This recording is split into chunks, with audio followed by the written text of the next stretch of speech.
ارے یہ تو کاہن ہو گیا ہے، ارے یہ تو پاگل اور دیوانہ ہو گیا ہے، الگ الگ اعتراض جو اللہ کے نبی صلی اللہ علیہ وسلم پر کیے جاتے تھے، اللہ رب العالمین نے ان تمام اعتراض کا تذکرہ کیا۔ اس کے بعد اللہ تعالیٰ اسی سورہ مومنون کے اندر ارشاد فرماتا ہے، انسان کے اوپر، انسان کی عقل کے اوپر اللہ تعالیٰ کہتا ہے کہ تو سوچ۔ اللہ تعالیٰ کہتا ہے وَهُوَ الَّذِي أَنشَأَ لَكُمْ السَّمْعَ وَالْأَبْصَارَ وَالْأَفْئِدَةَ، وہی اللہ کی تو ذات ہے جس نے تیرے کانوں کو بنایا جس سے تو سنتا ہے، تیری آنکھوں کو بنایا جس سے انسان دیکھتا ہے، اور تیرا دل بنایا جس سے تو فیصلے کرتا ہے۔ قَلِيلًا مَا تَشْكُرُونَ، تو بڑا کم شکریہ ادا کرتا ہے۔ دیکھنا اندھے کو تو تجھے پتا چلے گا آنکھ کیا نعمت ہے، دیکھنا بہرے کو تو پتا چلے گا کہ کان کیا نعمت ہے، دیکھنا دل کے استعمال کو تب پتا چلے گا کہ اللہ تعالیٰ نے تجھے کتنی قیمتی چیز دی ہے، پر تو آنکھوں کو استعمال کرتا ہے حرام کے لیے، کانوں کو استعمال کرتا ہے غیبتوں کے لیے، دل کو استعمال کرتا ہے حرام چیزیں بسانے کے لیے۔ تو اللہ تعالیٰ کہتا ہے یاد رکھنا ان چیزوں کے بارے میں تجھ سے سوال کیا جائے گا اور اللہ رب العالمین تجھ سے پوچھے گا، تجھے اللہ تعالیٰ کو جواب دینا پڑے گا، اللہ تعالیٰ کے سوالات کا تجھے جواب دینا پڑے گا۔ اللہ رب العالمین کے سامنے تو جھوٹ نہ بول پائے گا۔ اس کے بعد اللہ رب العالمین ذکر کرتا ہے کفار مکہ سے کیے گئے سوالات کا۔ میں آپ کو ایک چیز بتاؤں کہ کفار مکہ میں ایک معاملہ یہ تھا کہ ان کے پاس کفر تھا، لیکن کفر ایسا نہیں تھا کہ وہ کچھ بھی نہیں مانتے تھے۔ دیکھیے توحید کی 3 قسمیں، ایک الوہیت، ایک ربوبیت، ایک اسماء اور صفات۔ اللہ تعالیٰ کو ایک ماننا عبادت کے اندر کہ ہر عبادت صرف اللہ کے لیے کیا جائے، وہ الوہیت ہے۔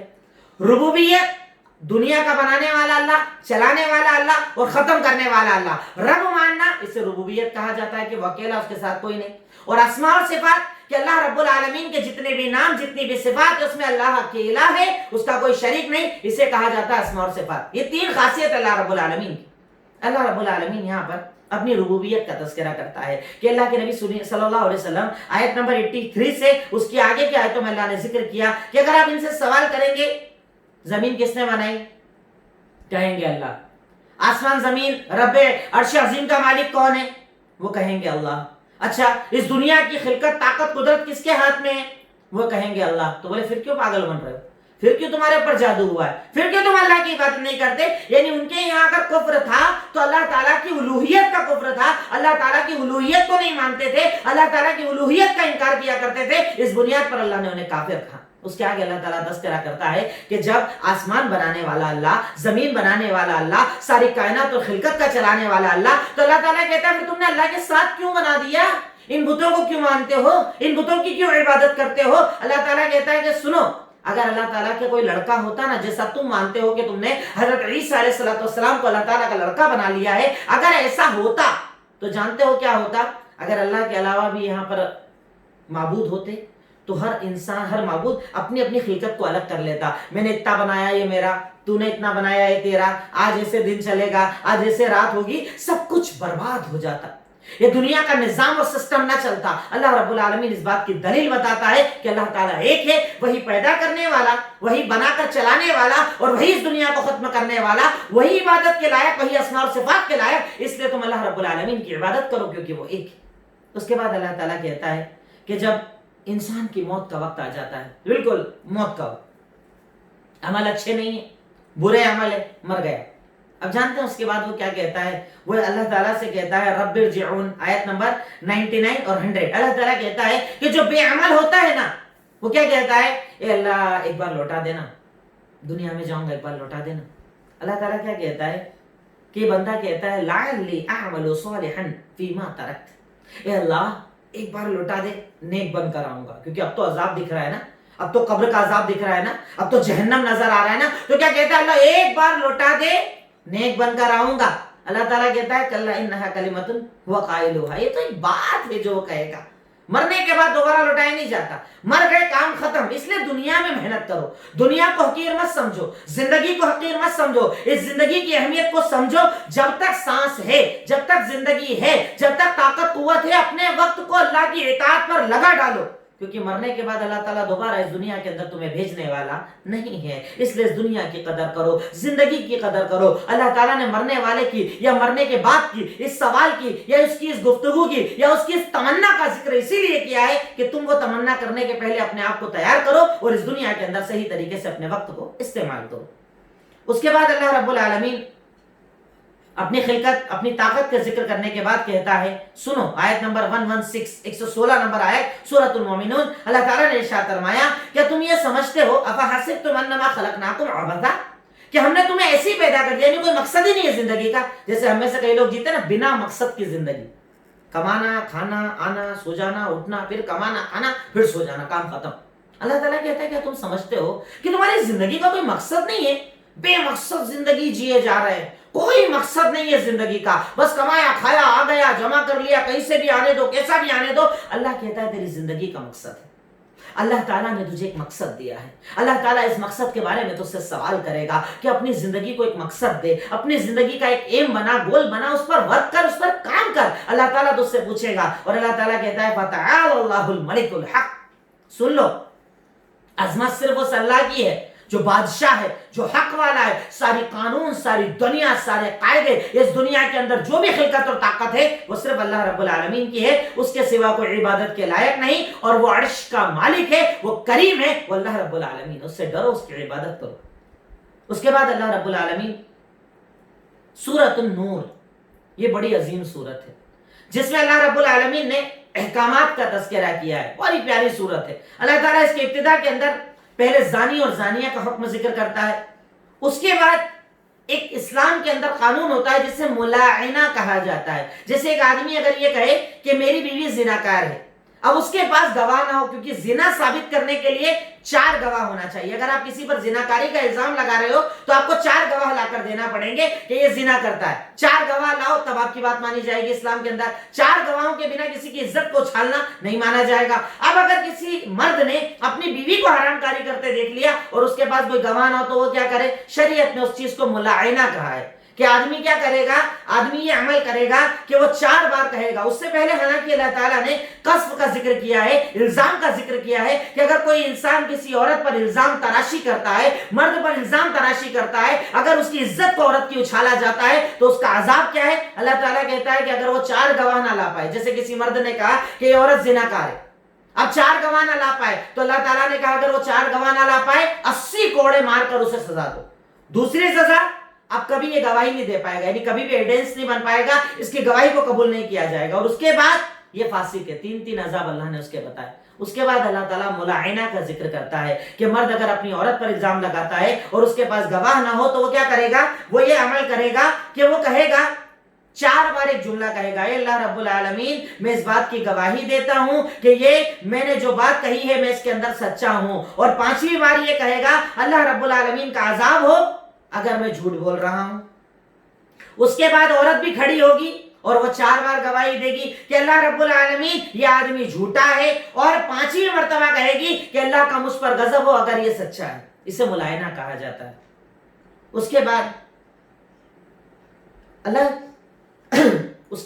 رب العالمین ملاعنہ کا ذکر کرنے کے بعد ایک عظیم واقعے کی طرف آیا جسے حدیث الافک کہا جاتا ہے یا واقعہ افک کہا جاتا ہے. بہت بڑا معاملہ ہوا تھا سن 6 ہجری کے اندر. اللہ کے نبی صلی اللہ علیہ وسلم کا معمول تھا کہ اگر آپ چاہیں تو احادیث کے اندر پڑھیں، صحیح بخاری اور مسلم کے اندر اس کی بہت ساری ڈیٹیلز موجود ہے. واقعہ افک کے نام سے یا حدیث افک کے نام سے واقعہ آپ کو مل جائے گا.